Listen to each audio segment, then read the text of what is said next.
What's up, Tyler? Hey, what's going on, Dr. John? Nothing much, man. What are you up to? Oh, not a whole lot. Just sitting in my mail truck here. There you go. Very cool, man. So what's hey, happening? man, I appreciate you taking my call. Of course. And must slam you with my question here. Bring it. So why am I so not anxious, but resentful and kind of jealous of my wife for me making her a stay-at-home mom? You tell me. What are you pissed about? It's more along the lines that I feel like she gets to see my kids more than I do, and I feel like I do so much to provide for the family, and she's just at home chilling, taking naps, and you know what I mean, stuff like that. Is she just at home chilling, taking naps? Well, not necessarily. She's taking care of the kids. Yeah, dude. Where does this where does these stories? Where does this anger come from, man? I can hear it in the phone. Yeah, I think it's just I'm not really okay with myself, to be honest. Yeah, why? And you're busting your butt to provide for your family. I don't know. I feel like I'm a failure as a dad. Why? No matter how hard I try. Why? Probably the only thing that really pops to my head is because past relationships, every time that something has went south, it's always been my fault. I've always been the bad guy in the situation, going to social media, talking crap, you know what I mean? Stuff like that. No, that's not it, dude. What is it really? How long have you been married? 3 years. How many kids you got? So we have one together. I have a stepson. Okay. And then I also, we got one coming at the end of this month. Okay.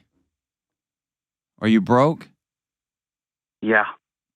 It's basically paycheck to paycheck. Are you resentful of having to raise somebody else's kid? Yeah, his dad causes a lot of issues. I don't care about his dad. I don't care about him. I'm just asking you. Now that you're holding your own biological kid, does it kind of piss you off that you're having to raise another man's kid? Yeah. Does it kind of piss you off that your wife will forever be linked to some other dude? Yeah. Okay. Stop taking that crap out on her.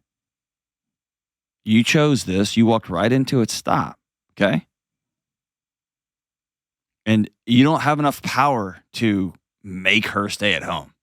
Tell me about that. That's some flexy macho red pill bullcrap language. Why is she staying at home? So it's basically my fault. Which she was a stay at home. Tyler, stop with the fault language, man. It's not a fault. It's you know what I mean? It's not a fault. Tell me what you needed or what you wanted or what you thought. I thought her being a stay-at-home mom was better for her. She was really depressed and upset with the job she was in, so I kind of, forced her hand into being a stay-at-home mom, and then it goes to my anxiety with. Stop! I'm gonna keep interrupting you because I did you call her boss and get her fired? No.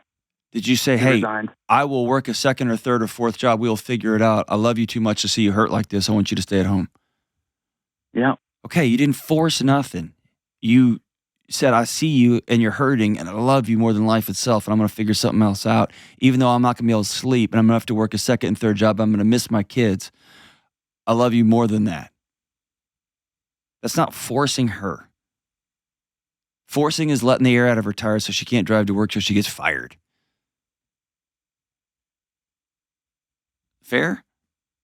Fair. Okay. And if you're broke and you got 3 kids, one of which is another man's kid, I get being pissed off. I get being anxious. And if you think you suck at relationships, I'm not hearing it right now. I actually think you probably had a pretty crappy upbringing and you're trying to do the best you can to be a different kind of dad and husband. And that's hard when you don't have a model. Yeah, my dad wasn't there. That's for sure. That's right. So you're trying to play basketball. And you've never even seen a game played, but you're really giving it a good shot, and I'm proud of you for that. Thank you. But it's also... I don't feel like I hear that enough I know. You're probably hard to be Yeah. around because you're anxious. I mean, you're anxious a lot of time and you're angry. Yeah, and that's another thing. I feel like I take a lot of my anger out on her with, I come home and something's not done, and I'm like, well, what did you do? Like, Yeah, why never, didn't you listen, do this? And never do that again. Okay? Mhm. The same as your supervisor at the, you deliver mail? Yeah, I'm a mailman. Okay. Number one, don't say it like that. I'm a mailman. Like, hold your head up. You make the economy go round. You make the world spin. Okay? They don't pay you for the contribution you make. They don't pay you enough. But don't hold your head down on that. Okay? Got it? Yeah. Okay. If you were delivering mail in the wrong way and your supervisor would say, don't do that again, you'd stop. So I'm telling you, don't take that out on your wife anymore. Okay? Okay. Having 2 little kids and being 9 months pregnant is just like getting thrown into a blender, and sometimes stuff splatters out. It's just life, man. I promise your entire spirit would change if you walk in the door or you text your wife and say, I'm 2 hours out. How can I love you today when I get home? And right now on this side of it, you're still playing the comparison game. Am I enough? And when you play am I enough games, then you put it on a scale. I did this. What did you do? And then you start comparing, what bill did you pay? What bill did I pay? What bill? Dude, you can't live your life like that. You're going to go mad.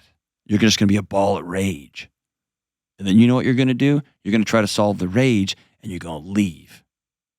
Mm-hmm. And you're going to keep that cycle moving down the track. And you're going to leave it to your kids to deal with. It has to end with you. Fair? Fair. There's a great quote by somebody I respect highly named Terry Real. And he says, trauma rolls downhill through a family system like a forest fire until one brave person stops and turns to stare it down. And he brings peace to his ancestors, to people in the line he will never meet. But when you turn and face down a forest fire, you get burned, and this sucks. And you're in that right now.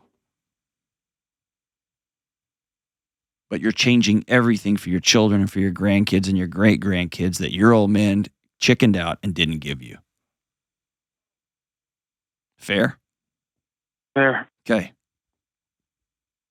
Stop taking it out on your wife.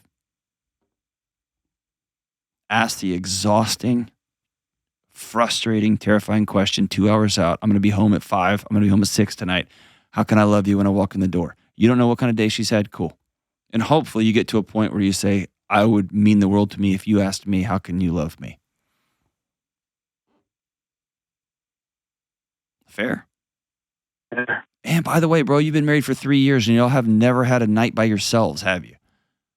Nope. Never. No. You're making babies surrounded by babies. That's just a recipe for chaos, right? I promise peace is coming. And that's, yeah, sorry. No, go ahead. That's like another thing that I deal with is like the anxiety of sending my kids to like someone else's house. Cause you know how you hear so much bad stuff about kids getting hurt or kids, passing away at daycares. And if that happened, I would lose it, man. You know what I mean? I would just, bro, you got to get off social media like today. Stop.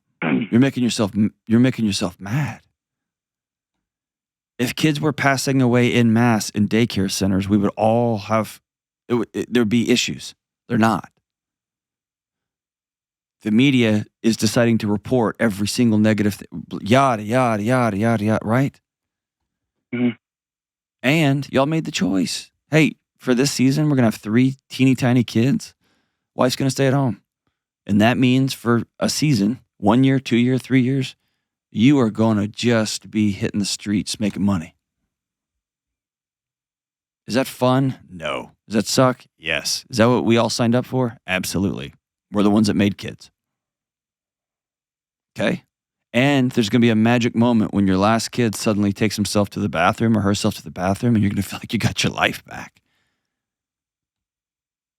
It's just the grind between those two things. And you and your wife have to be honest about, hey, can we just get some time together? We haven't been on a date without a kid. Ever. Like, we need some help. We need someone to come in and watch the kids. We need somebody to come over and fill in the blank. Her mom, your neighbor, whatever. Give yourself some peace, man. See what I'm saying? Yeah. Yeah. It's just, it's hard. It is, but it's also not. I mean, it's both and, right? Mhm. What happened when you were a kid? Oh, where to start, man? Where to start?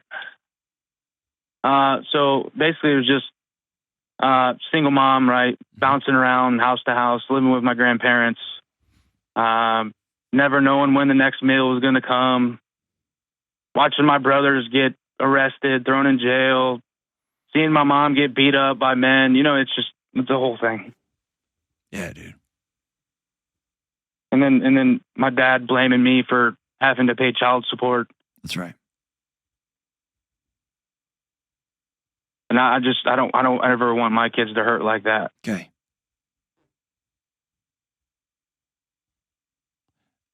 How do you think you're going to take that hurt away for them? Fix myself. Yeah. By making fun of their mom? By getting mad all the time? Being a ball of rage when you walk in the front door? Or by giving them the one thing you've never had, which is peace inside your house, which is an old man that smiled every time you saw one of those crazy little knuckleheads that won't sleep and won't eat and keep complaining and keep pooping everywhere. Right? Right. I really, and with all my heart, bro, like, I hate that that's the world you've experienced. I hate it. No kid should have to see the things you saw and be talked to by their parents. But you got to hear me when I tell you that was a problem with them, not with you. Something's wrong with your dad, not you. Mm-hmm. Okay? Your mom was trying to survive and stay alive. That didn't mean that you failed. And now you got a choice to make as an adult. Are you going to learn how to communicate with a wife? You've never even seen it happen. Are you going to be able to say, I love you? How can I love you today? Here's what I need. Here's what I would love. I know you're exhausted. Here's what I would love. How can I help us get there? You can do those things, and you can feel unmanly and unmasked, whatever crap stories you've got in your head. I just don't communicate well. Well, you got to figure it out. Now you got 3 kids and a young wife. Cool. Yeah, and we've been working on the communication type thing, but I feel like, what does that mean? So, like, instead of just blowing up into an argument, we always try to sit down or take a couple minutes away and think about it. But there's been a few times where it's been blown up real big from both ends, and it just I shut down quite a bit whenever I feel like somebody's coming after me or my fatherhood or the way I am as a man. Okay. So here's the deal. Here's what's beautiful about what you just said, and you're 10 counseling sessions in. You know now. Okay, when things get loud, things get wild, my body shuts down. Cool. I'm going to have to practice staying present. And when I feel my body starting to leave, I'm going to have already talked with my wife about a couple of things. Like, hey, I'm starting to withdraw here. I need 5 minutes. Or, honey, when you get really mad at me and you start making fun of my parenting, or you get mad at me, tell me I'm not a man or whatever insult she throws at you, I just shut down. I'm going to ask you to please not hurt me in that way. And she's probably going to say, okay, well, then I don't want you lobbing these grenades at me. And you're going to say, cool, I'm never going to do that again. And you have to understand that the things that kept you safe as a kid are going to destroy your marriage and the lives of these 3 young kids. Okay? Withdrawing, hiding, fighting, going to war. Those things kept you alive as a kid whose dad sucked. I don't like to talk ill of your old man, but your dad sucked. And your mom just survived. And I can't think of anything more powerless than being like a young little boy and watching mom get beat up, thinking you should be doing something and knowing you can't do anything. Yep. Okay? Mm-hmm. Don't repeat that cycle in your own house.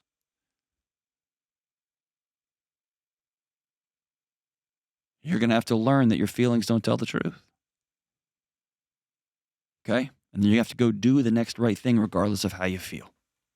All right? Here's the deal. I love you. I'm gonna do everything I can. So I'm gonna load you up with some tools to help you in your young marriage and as a young dad and moving forward. Okay, here's what I'm gonna hook you up with. Number one, I'm gonna hook you up with Financial Peace University and the Every Dollar app. So you can begin to learn how to manage your money in your household.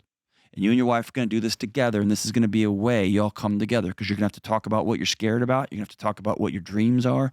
You're going to have to talk about reality. Like, we can't afford this, but we can't afford that.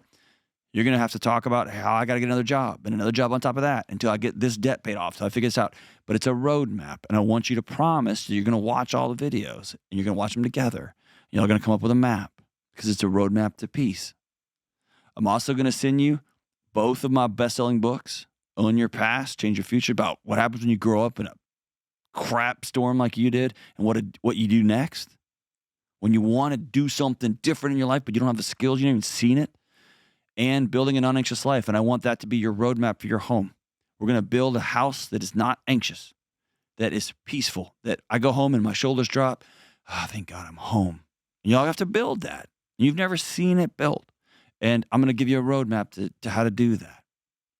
I'm also going to send you, my buddy Ken Coleman has an assessment for like, what work do I actually want to do? Maybe you want to be a mailman and grow up and be a supervisor. Awesome. But there's also a million other jobs out there. And if you'll go work hard, you can go make some money. Okay. The bar has never been lower to get out there and grind. Okay. So hang on the line. I'm going to hook you up with all those things for free. Those tools are worth nothing if you don't use them. And if you use them and you follow them, they change everything. I'm proud of you, Tyler. I'm proud of you.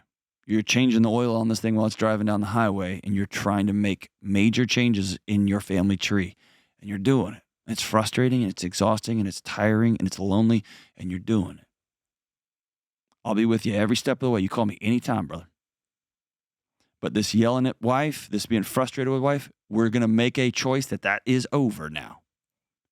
And instead, we're going to begin to call our wife a couple of times a day. How can I love you today when I get home? Yeah, you're tired. Yeah, you're on job 3. How can I love you when I get home? We're going to do it again. We're going to do it again. And we're going to do it again. We're going to look up in 1 year, 2 year, 3 year, 5 year. And we're going to have 5 years. We're going to have totally different lives. Thanks for the call, brother.